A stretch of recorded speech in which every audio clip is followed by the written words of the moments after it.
Escuchan ustedes la lectura del libro titulado El deseado de todas las gentes. Capítulo 62. La fiesta en casa de Simón.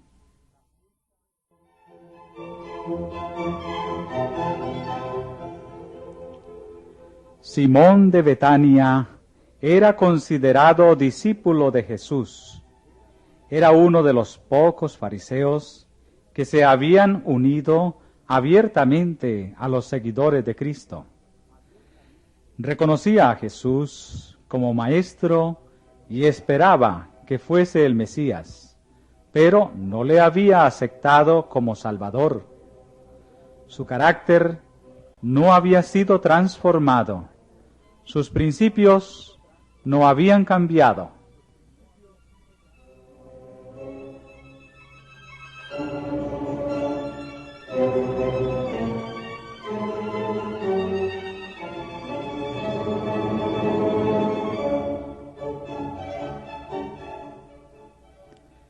Simón había sido sanado de la lepra, y era esto lo que le había atraído a Jesús. Deseaba manifestar su gratitud, y en ocasión de la última visita de Cristo a Betania, ofreció un festín al Salvador y a sus discípulos. Este festín reunió a muchos de los judíos. Había entonces mucha excitación en Jerusalén. Cristo y su misión llamaban la atención más que nunca antes. Aquellos que habían venido a la fiesta vigilaban estrechamente sus movimientos y algunos con ojos inamistosos.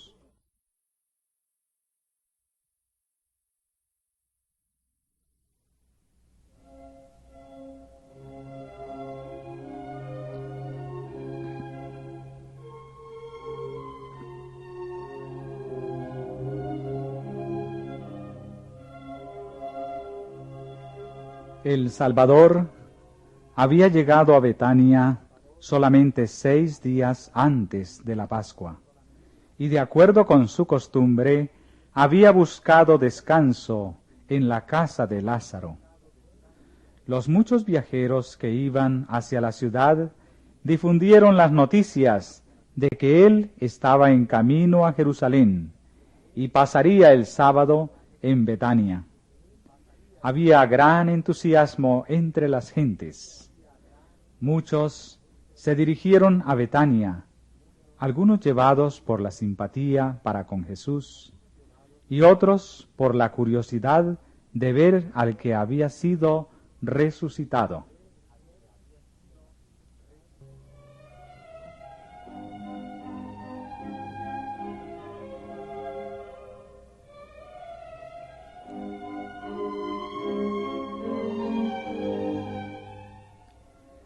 Muchos esperaban oír de Lázaro una descripción maravillosa de las escenas de ultratumba.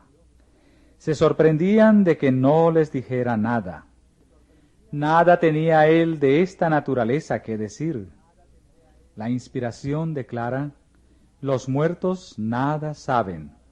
Su amor y su odio y su envidia feneció ya. Pero Lázaro tenía un admirable testimonio que dar respecto a la obra de Cristo. Había sido resucitado con este propósito.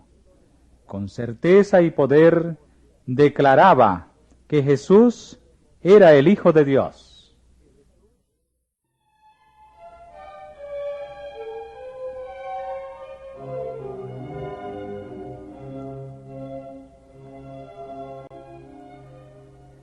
Los informes llevados de vuelta a Jerusalén por los que visitaron Betania aumentaban la excitación. El pueblo estaba ansioso de ver y oír a Jesús. Por todas partes se indagaba si Lázaro le acompañaría a Jerusalén y si el profeta sería coronado rey en ocasión de la Pascua. Los sacerdotes y gobernantes veían que su influencia sobre el pueblo estaba debilitándose cada vez más, y su odio contra Jesús se volvía más acerbo. Difícilmente podían esperar la oportunidad de quitarlo para siempre de su camino. A medida que transcurría el tiempo, empezaron a temer que al fin no viniera a Jerusalén. Recordaban cuán a menudo había frustrado sus designios criminales y temían que hubiese leído ahora sus propósitos contra él y permaneciera lejos.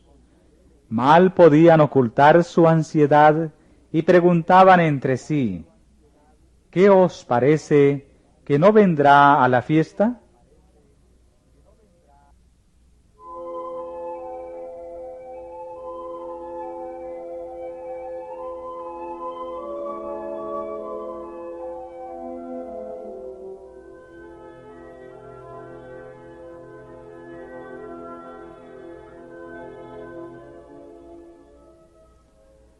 Convocaron un concilio de sacerdotes y fariseos.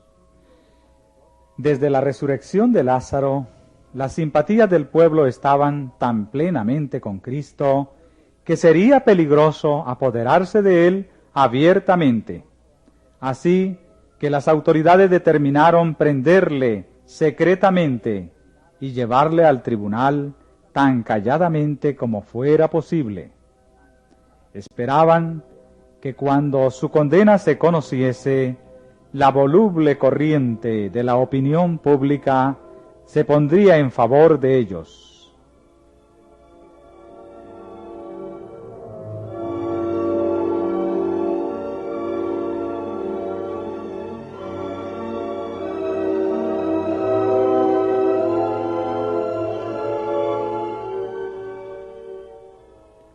Así, se proponían destruir a Jesús, pero los sacerdotes y rabinos sabían que mientras Lázaro viviese, no estarían seguros. La misma existencia de un hombre que había estado 4 días en la tumba y que había sido resucitado por una palabra de Jesús, ocasionaría tarde o temprano una reacción. El pueblo habría de vengarse contra sus dirigentes por haber quitado la vida a aquel que podía realizar tal milagro. Por lo tanto, el Sanedrín llegó a la conclusión de que Lázaro también debía morir. A tales extremos conducen a sus esclavos la envidia y el prejuicio.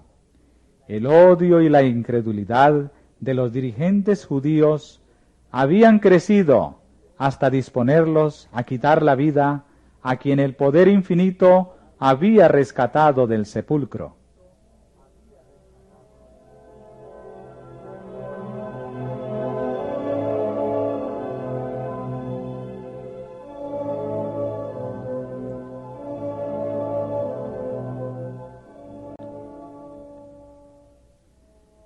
Mientras se tramaba esto en Jerusalén, Jesús y sus amigos estaban invitados al festín de Simón.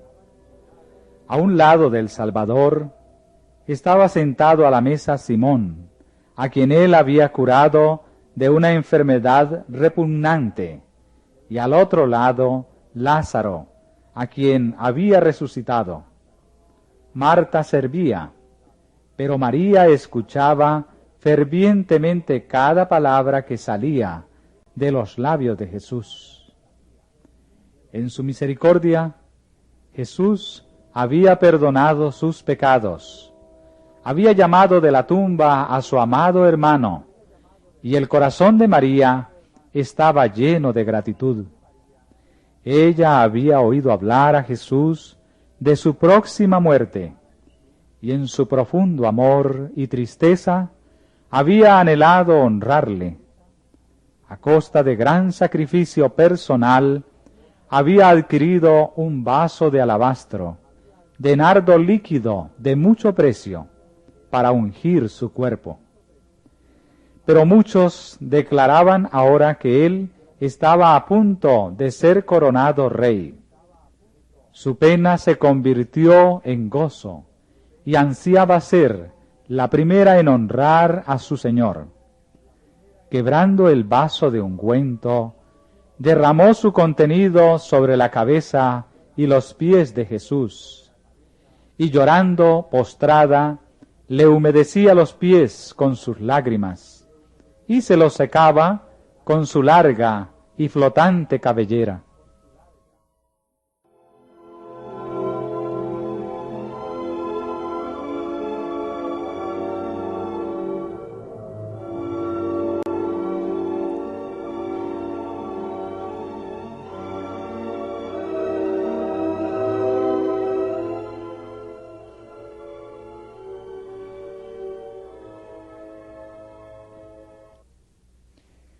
Había procurado evitar ser observada y sus movimientos podrían haber quedado inadvertidos. Pero el ungüento llenó la pieza con su fragancia y delató su acto a todos los presentes. Judas consideró este acto con gran disgusto. En vez de esperar para oír lo que Jesús dijera sobre el asunto, comenzó a susurrar a sus compañeros más próximos críticas contra Cristo, porque toleraba tal desperdicio. Astutamente hizo sugestiones tendientes a provocar descontento.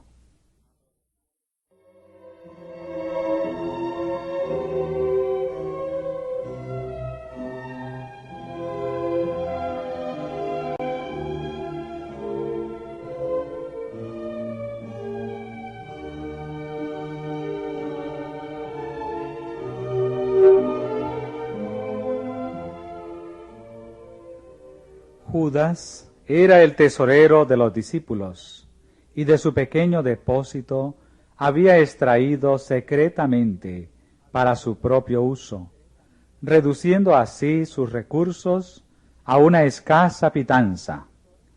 Estaba ansioso de poner en su bolsa todo lo que pudiera obtener. A menudo había que sacar dinero de la bolsa para aliviar a los pobres. Y cuando se compraba alguna cosa que Judas no consideraba esencial, él solía decir: ¿por qué se hace este despilfarro? ¿Por qué no se coloca el costo de esto en la bolsa que yo llevo para los pobres? Ahora, el acto de María contrastaba tanto con su egoísmo que él quedaba expuesto a la vergüenza, y de acuerdo con su costumbre, trató de dar un motivo digno a su crítica en cuanto a la dádiva de ella. Dirigiéndose a los discípulos, preguntó: ¿por qué no se ha vendido este ungüento por 300 denarios y se dio a los pobres? Mas dijo esto no por el cuidado que él tenía de los pobres, sino porque era ladrón y tenía la bolsa y traía lo que se echaba en ella. Judas no tenía amor a los pobres. Si el ungüento de María se hubiese vendido y el importe hubiera caído en su poder, los pobres no habrían recibido beneficio.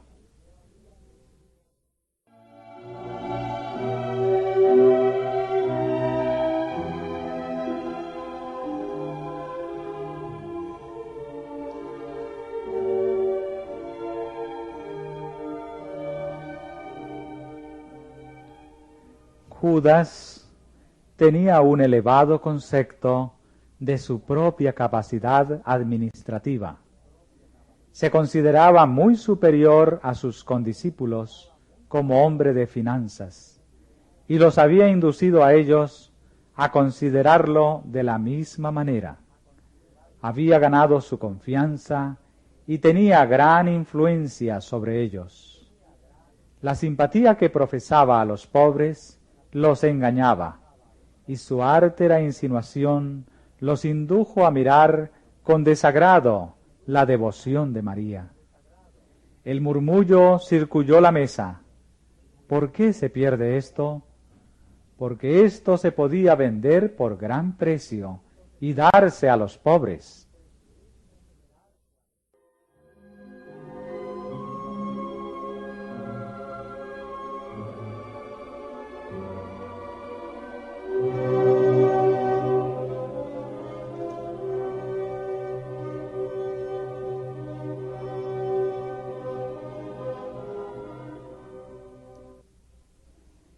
María oyó las palabras de crítica. Su corazón temblaba en su interior. Temía que su hermana la reprendiera como derrochadora. El maestro también podía considerarla impróvida. Estaba por ausentarse sin ser elogiada ni excusada, cuando oyó la voz de su Señor. Déjala, ¿por qué la fatigáis? Él vio que estaba turbada y apenada. Sabía que mediante este acto de servicio había expresado su gratitud por el perdón de sus pecados e impartió alivio a su espíritu. Elevando su voz por encima del murmullo de censuras, dijo: Buena obra me ha hecho, que siempre tendréis los pobres con vosotros, y cuando quisiereis les podréis hacer bien. Mas a mí no siempre me tendréis. Ésta ha hecho lo que podía, porque se ha anticipado a ungir mi cuerpo para la sepultura.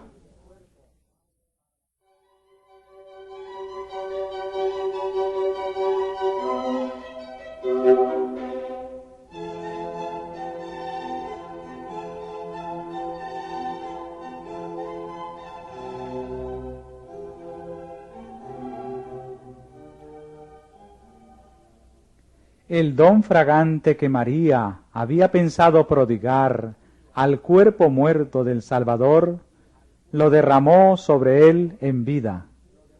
En el entierro, su dulzura sólo hubiera llenado la tumba, pero ahora llenó su corazón con la seguridad de su fe y amor.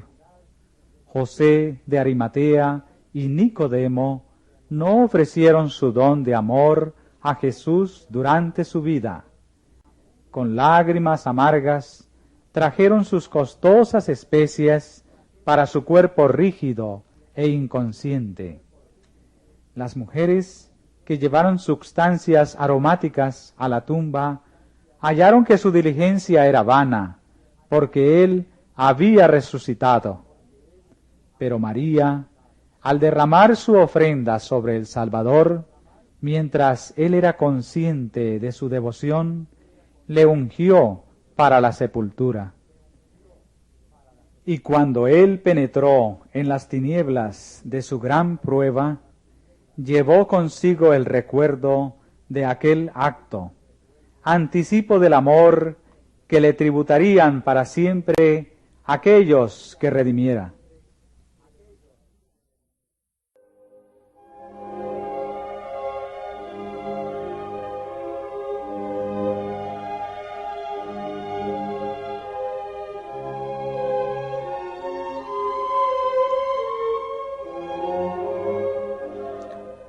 Muchos son los que ofrendan sus dones preciosos a los muertos. Cuando están alrededor de su cuerpo frío, silencioso, abundan en palabras de amor. La ternura, el aprecio y la devoción son prodigados al que no ve ni oye. Si esas palabras se hubiesen dicho cuando el espíritu fatigado las necesitaba mucho, cuando el oído podía oír y el corazón sentir, cuán preciosa habría sido su fragancia.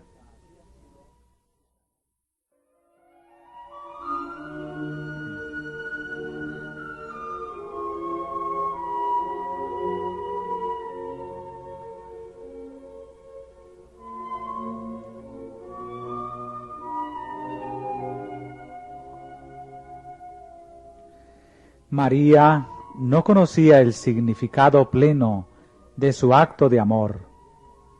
No podía contestar a sus acusadores. No podía explicar por qué había escogido esa ocasión para ungir a Jesús.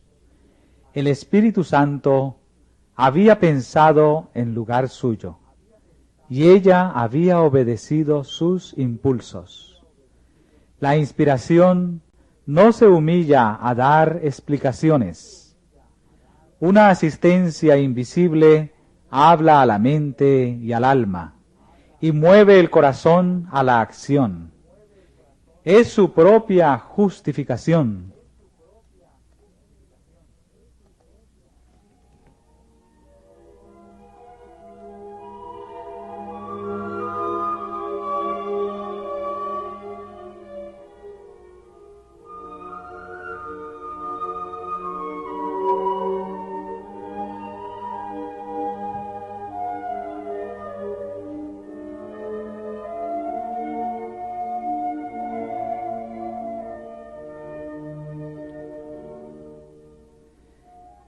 Cristo le dijo a María el significado de su acción, y con ello le dio más de lo que había recibido. Porque echando este ungüento sobre mi cuerpo, dijo él, para sepultarme lo ha hecho. De la manera en que el alabastro fue quebrantado y se llenó la casa entera con su fragancia, así Cristo había de morir, su cuerpo había de ser quebrantado, pero él había de resucitar de la tumba, y la fragancia de su vida llenaría la tierra. Cristo nos amó y se entregó a sí mismo por nosotros, ofrenda y sacrificio a Dios en olor suave.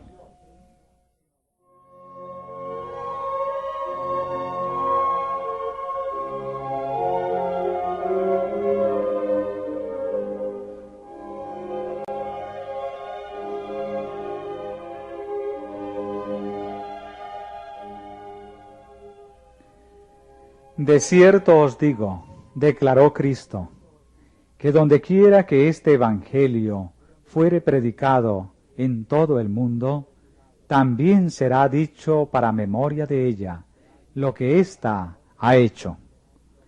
Mirando en lo futuro, el Salvador habló con certeza concerniente a su Evangelio.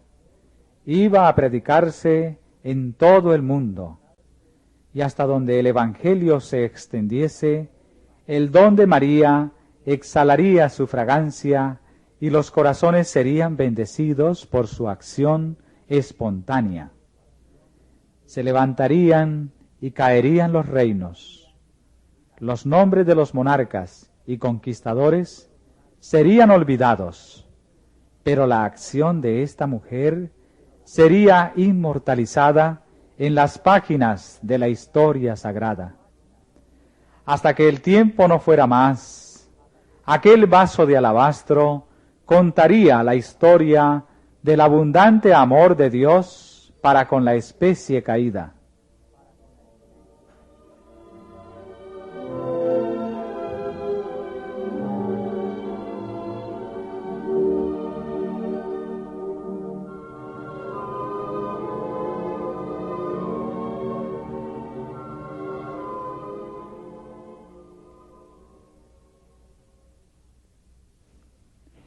La acción de María estaba en pronunciado contraste con la que Judas estaba por realizar.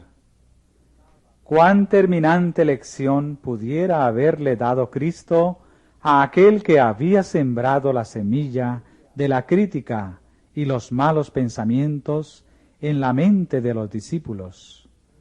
Cuán justamente el acusador pudiera haber sido acusado. Aquel que lee los motivos de cada corazón y entiende toda acción, pudo haber abierto ante los que estaban en la fiesta los capítulos oscuros de la vida de Judas. Podría haber desenmascarado la falsa pretensión sobre la cual el traidor basaba sus palabras. porque en vez de tener simpatía para con los pobres, él les robaba el dinero destinado a aliviarlos. ¿Podría Cristo haber excitado la indignación contra él, porque oprimía a la viuda, al huérfano y al asalariado? Pero si Cristo hubiese desenmascarado a Judas, esto se hubiera considerado como un motivo de la traición. Y aunque acusado de ser ladrón, Judas hubiera ganado simpatía hasta entre los discípulos. El Salvador no le censuró, y así evitó darle una excusa para traicionarle.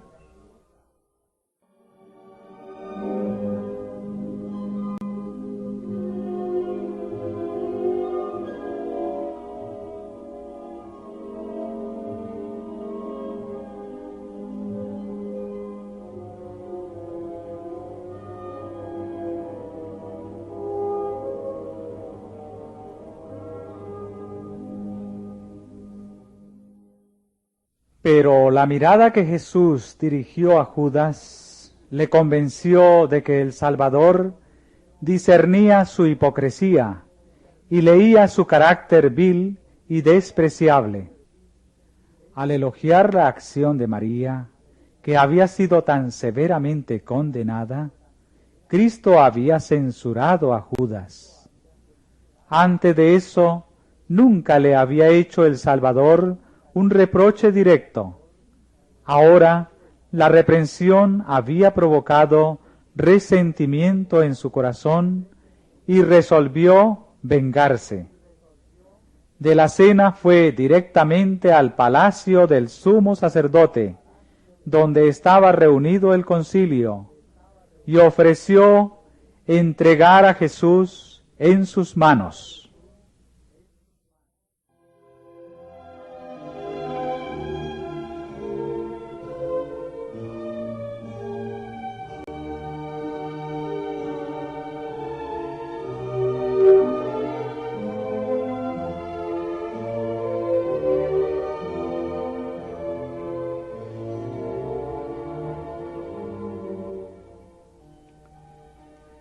Los sacerdotes se alegraron mucho. A estos dirigentes de Israel se les había dado el privilegio de recibir a Cristo como su Salvador, sin dinero y sin precio, pero rechazaron el precioso don que les fue ofrecido con el más tierno espíritu de amor constrictivo. Rehusaron aceptar la salvación que es de más alto valor que el oro, y compraron a su Salvador por 30 piezas de plata.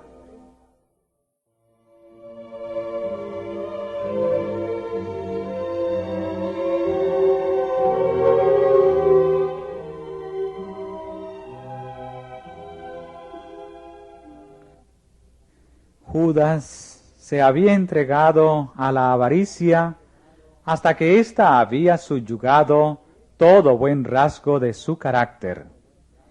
Envidiaba la ofrenda hecha a Jesús. Su corazón estaba lleno de celos porque el Salvador había sido objeto de un don digno de los monarcas de la tierra.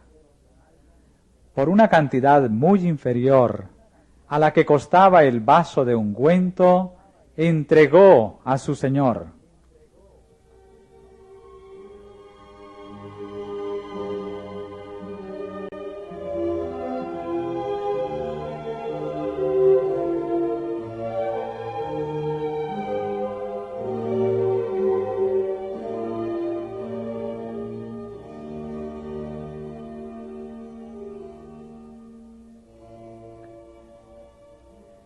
Los discípulos no se parecían a Judas. Ellos amaban al Salvador, pero no apreciaban debidamente su exaltado carácter. Si hubiesen comprendido lo que él había hecho por ellos, hubieran sentido que nada que se le ofrendaba era malgastado. Los sabios del Oriente, que conocían tan poco de Jesús, habían manifestado mejor aprecio del honor debido a él. Trajeron sus preciosos dones al Salvador y se inclinaron en homenaje delante de él, cuando no era sino un niño y yacía en un pesebre.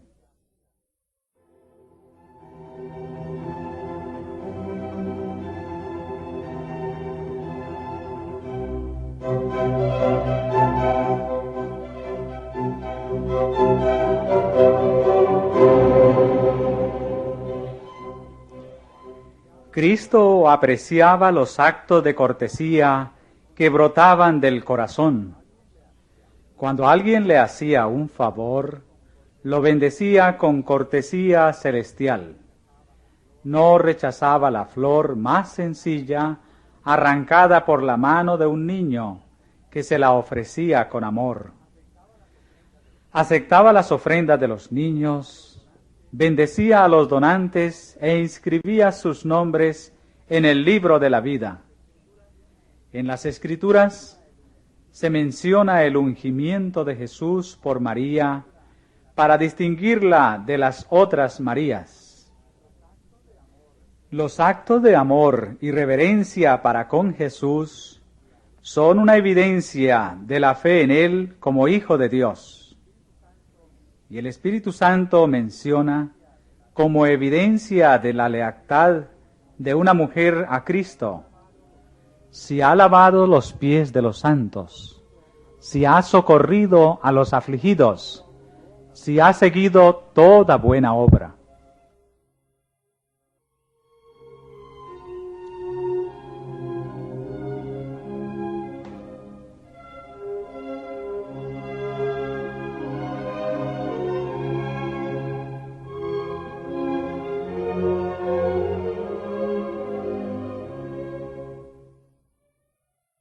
Cristo se deleitó en el ardiente deseo de María de hacer bien a su Señor.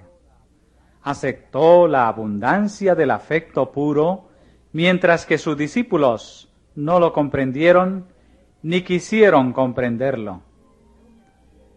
El deseo que María tenía de prestar este servicio a su Señor era de más valor para Cristo que todo el ungüento precioso del mundo, porque expresaba el aprecio de ella por el Redentor del mundo. El amor de Cristo la constreñía. Llenaba su alma la sin par excelencia del carácter de Cristo. Aquel ungüento era un símbolo del corazón de la donante.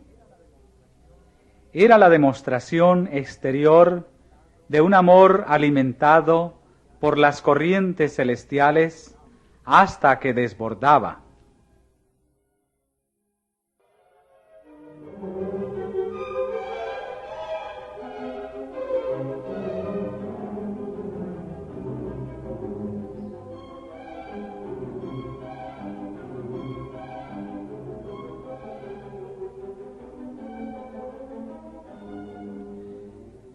El acto de María era precisamente la lección que necesitaban los discípulos para mostrarles que la expresión de su amor a Cristo le alegraría. Él había sido todo para ellos y no comprendían que pronto serían privados de su presencia, que pronto no podrían ofrecerle prueba alguna de gratitud por su grande amor.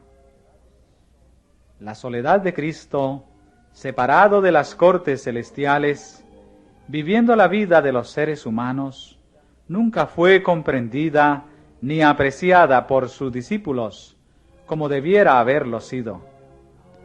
Él se apenaba a menudo porque sus discípulos nunca le daban lo que hubiera debido recibir de ellos.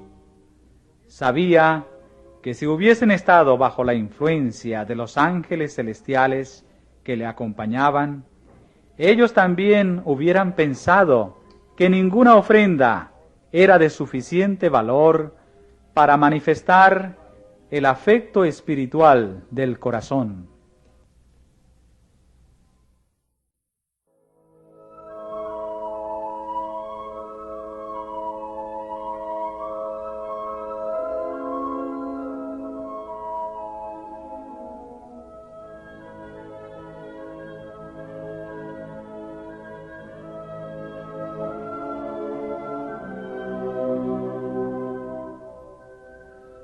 Su comprensión posterior les dio una verdadera idea de las muchas cosas que hubieran podido hacer para expresar a Jesús el amor y la gratitud de sus corazones, mientras estaban junto a Él.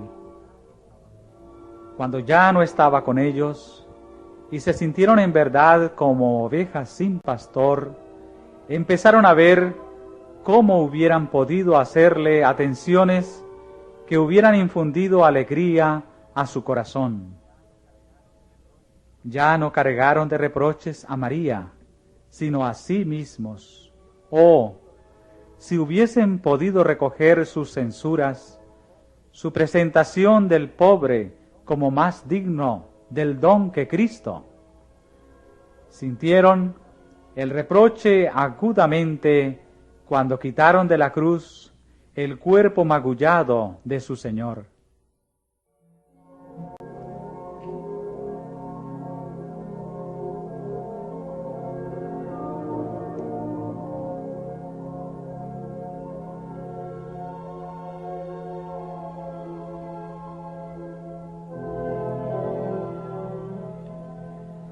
La misma necesidad es evidente en nuestro mundo hoy. Son pocos los que aprecian todo lo que Cristo es para ellos.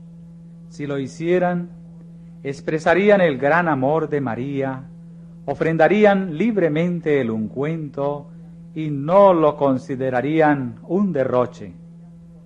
Nada tendrían por demasiado costoso para darlo a Cristo.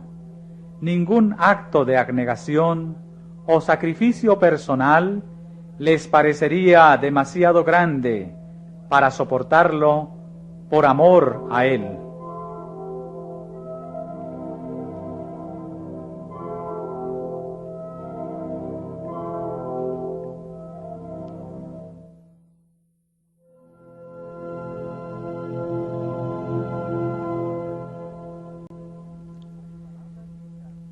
Las palabras dichas con indignación, ¿por qué se pierde esto?, recordaron vívidamente a Cristo el mayor sacrificio jamás hecho, el don de sí mismo en propiciación por un mundo perdido.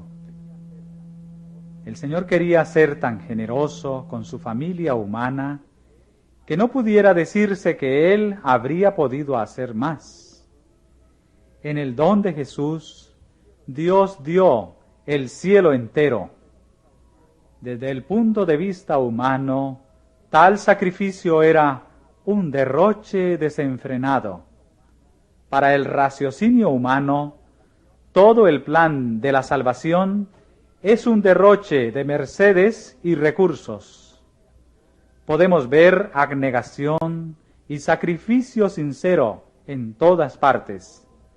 Bien pueden las huestes celestiales mirar con asombro a la familia humana que rehúsa ser elevada y enriquecida con el infinito amor expresado en Cristo. Bien pueden ellas exclamar, ¿por qué se hace este gran derroche?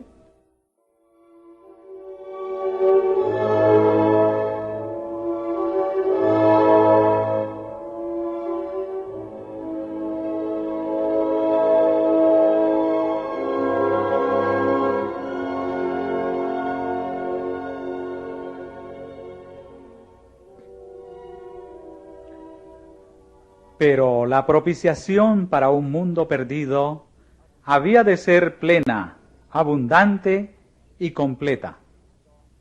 La ofrenda de Cristo era sumamente abundante para enriquecer a toda alma que Dios había creado. No debía restringirse de modo que no excediera al número de los que aceptarían el gran don. No todos los hombres se salvan. Sin embargo, el plan de redención no es un desperdicio porque no logra todo lo que está provisto por su liberalidad.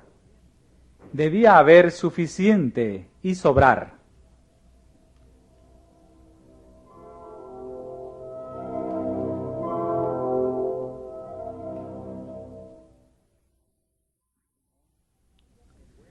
Simón, el huésped, había sentido la influencia de la crítica de Judas respecto al don de María, y se había sorprendido por la conducta de Jesús. Su orgullo de fariseo se había ofendido. Sabía que muchos de sus huéspedes estaban mirando a Cristo con desconfianza y desagrado. Dijo entre sí: si fuera profeta, conociera quién y cuál es la mujer que le toca, que es pecadora.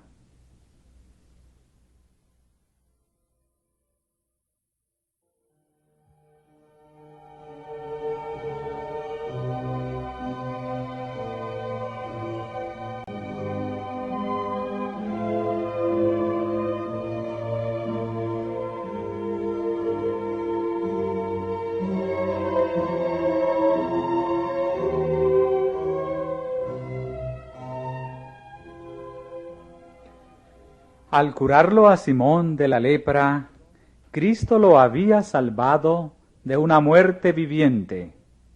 Pero ahora Simón se preguntaba si el Salvador era profeta, porque Cristo permitió que esta mujer se acercara a él, porque no la rechazó con indignación como a una persona cuyos pecados eran demasiado grandes para ser perdonados, porque no demostró que comprendía que ella había caído. Simón estaba tentado a pensar que él no era profeta.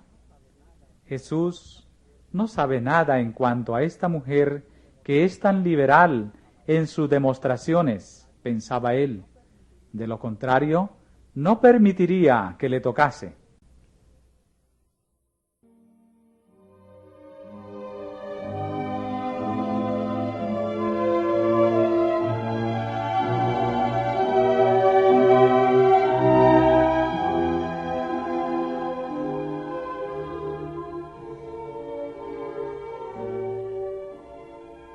Pero era la ignorancia de Simón respecto a Dios y a Cristo lo que le inducía a pensar así.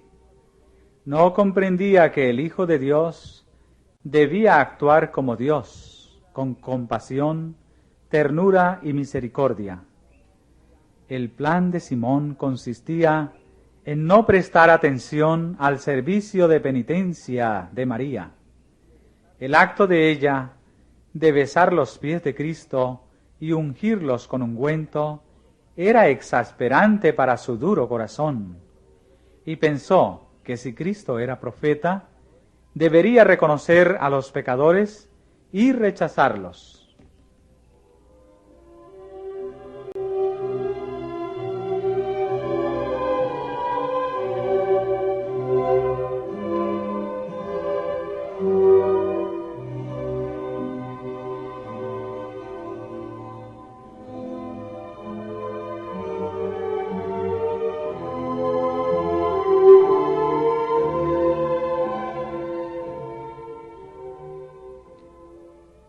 A estos pensamientos inexpresados contestó el Salvador: Simón, una cosa tengo que decirte.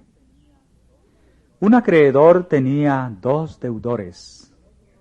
El uno le debía 500 denarios y el otro 50, y no teniendo ellos de qué pagar, perdonó a ambos. Di, pues, ¿cuál de estos le amará más? Y respondiendo Simón dijo: pienso que aquel al cual perdonó más. Y él le dijo: rectamente has juzgado.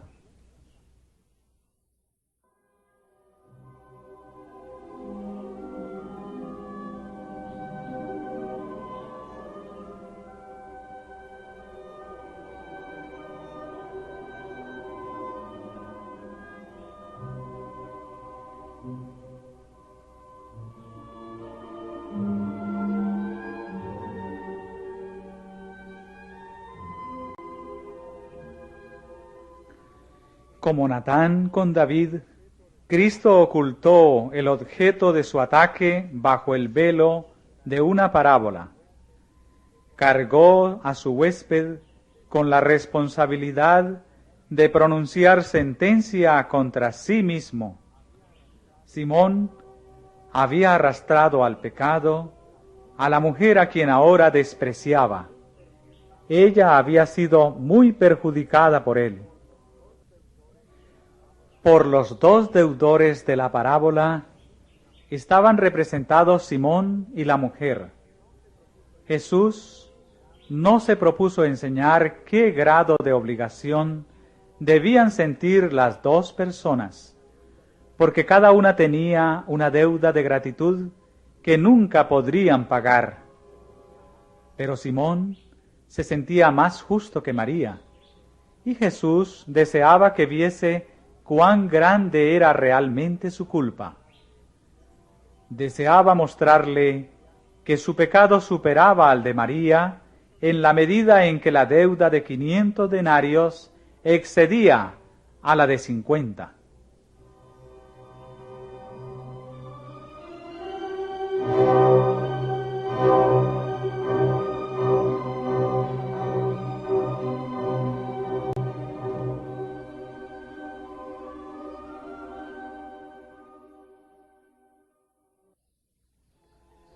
Simón empezó ahora a verse a sí mismo desde un nuevo punto de vista.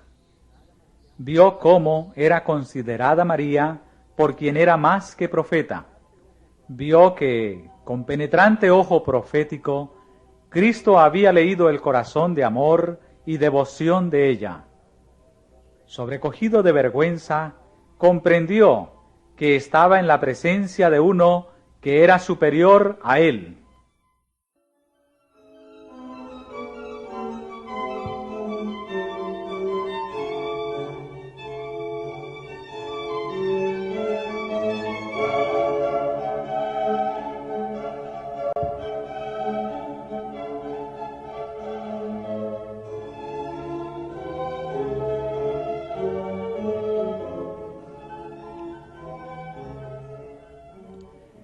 Entré en tu casa, continuó Cristo.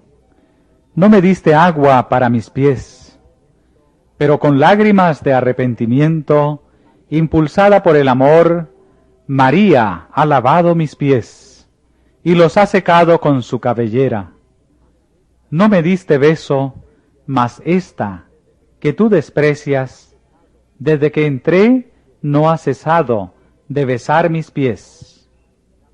Cristo enumeró las oportunidades que Simón había tenido para mostrar el amor que tenía por su Señor y su aprecio de lo que había sido hecho en su favor. Claramente, aunque con delicada cortesía, el Salvador aseguró a sus discípulos que su corazón se apena cuando sus hijos dejan de mostrar su gratitud hacia Él con palabras y hechos de amor.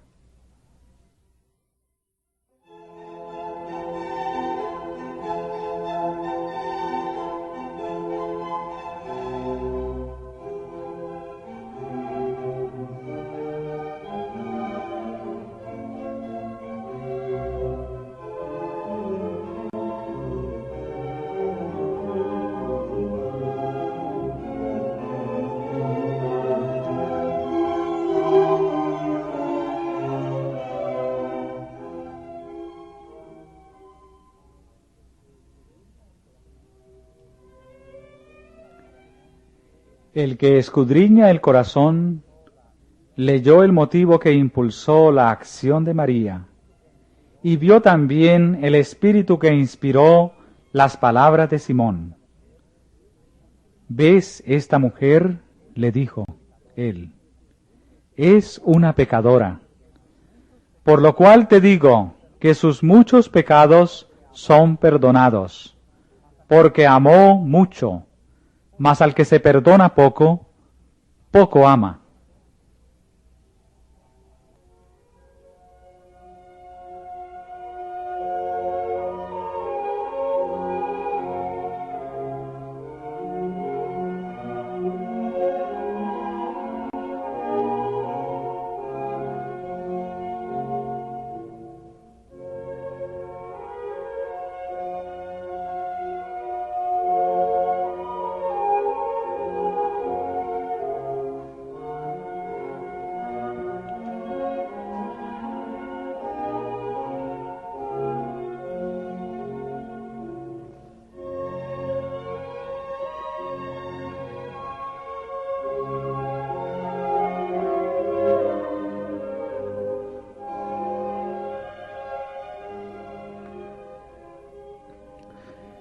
La frialdad y el descuido de Simón para con el Salvador demostraban cuán poco apreciaba la merced que había recibido.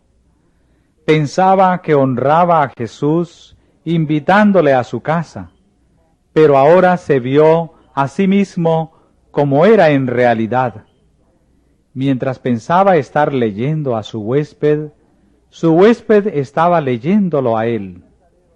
Vio cuán verdadero era el juicio de Cristo en cuanto a él. Su religión había sido un manto farisaico. Había despreciado la compasión de Jesús. No le había reconocido como al representante de Dios. Mientras María era una pecadora perdonada, él era un pecador no perdonado. La severa norma de justicia que había deseado aplicar contra María le condenaba a él.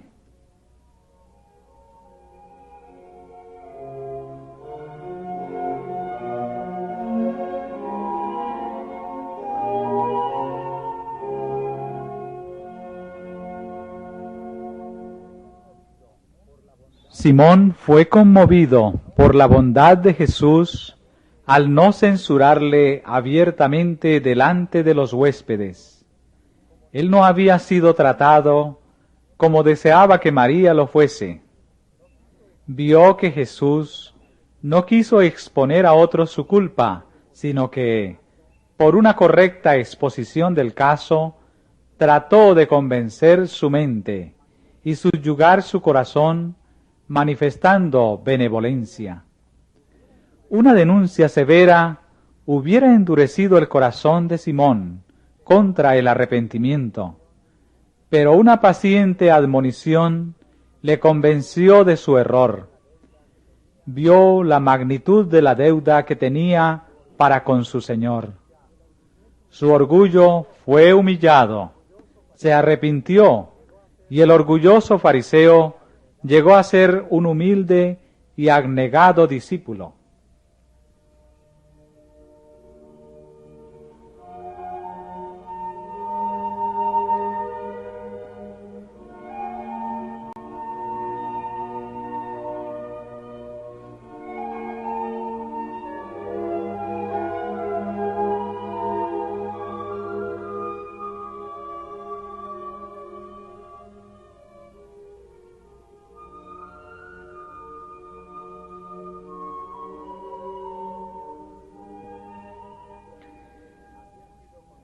María había sido considerada como una gran pecadora, pero Cristo conocía las circunstancias que habían formado su vida.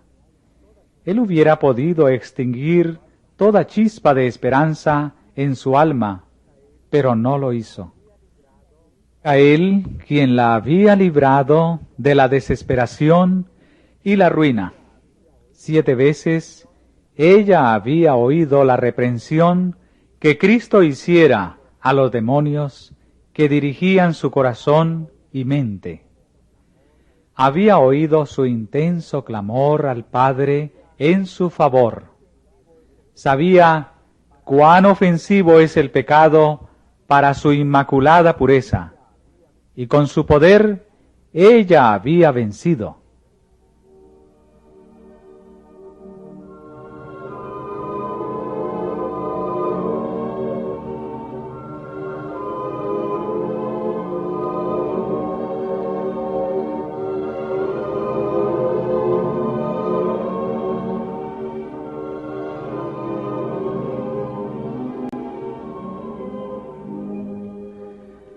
Cuando a la vista humana su caso parecía desesperado, Cristo vio en María actitudes para lo bueno, vio los rasgos mejores de su carácter. El plan de la redención ha investido a la humanidad con grandes posibilidades, y en María estas posibilidades debían realizarse. Por su gracia, ella llegó a ser participante de la naturaleza divina. Aquella que había caído y cuya mente había sido habitación de demonios, fue puesta en estrecho compañerismo y ministerio con el Salvador. Fue María la que se sentaba a sus pies y aprendía de él. Fue María la que derramó sobre su cabeza el precioso ungüento y bañó sus pies con sus lágrimas. María estuvo junto a la cruz y le siguió hasta el sepulcro. María fue la primera en ir a la tumba después de su resurrección. Fue María la primera que proclamó al Salvador resucitado.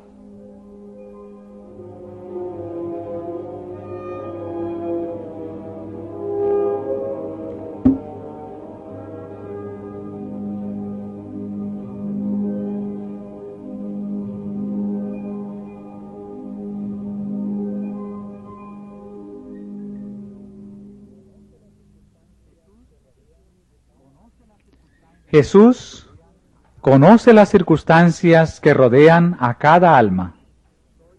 Tú puedes decir, soy pecador, muy pecador. Puedes serlo, pero cuanto peor seas, tanto más necesitas a Jesús. Él no se aparta de ninguno que llora contrito. No dice a nadie todo lo que podría revelar, pero ordena a toda alma temblorosa que cobre aliento. Perdonará libremente a todo aquel que acuda a Él en busca de perdón y restauración.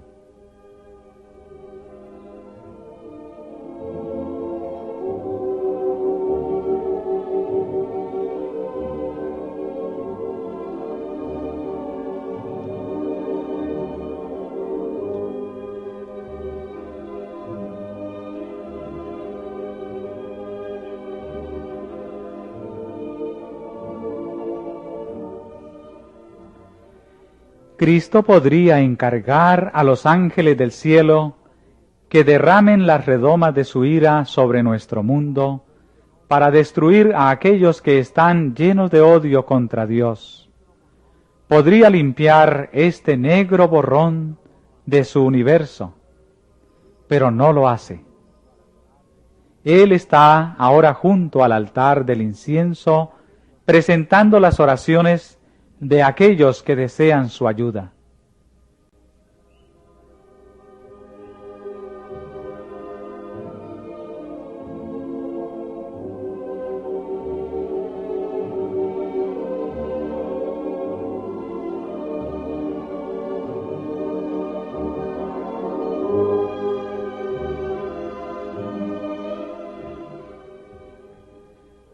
A las almas que se vuelven a Él en procura de refugio, Jesús las eleva por encima de las acusaciones y contiendas de las lenguas. Ningún hombre ni ángel malo puede acusar a estas almas. Cristo las une a su propia naturaleza divino-humana. Ellas están de pie junto al gran expiador del pecado, en la luz que procede del trono de Dios. ¿Quién acusará a los escogidos de Dios? Dios es el que justifica. ¿Quién es el que condenará? Cristo es el que murió. Más aún, el que también resucitó, quien además está a la diestra de Dios, el que también intercede por nosotros.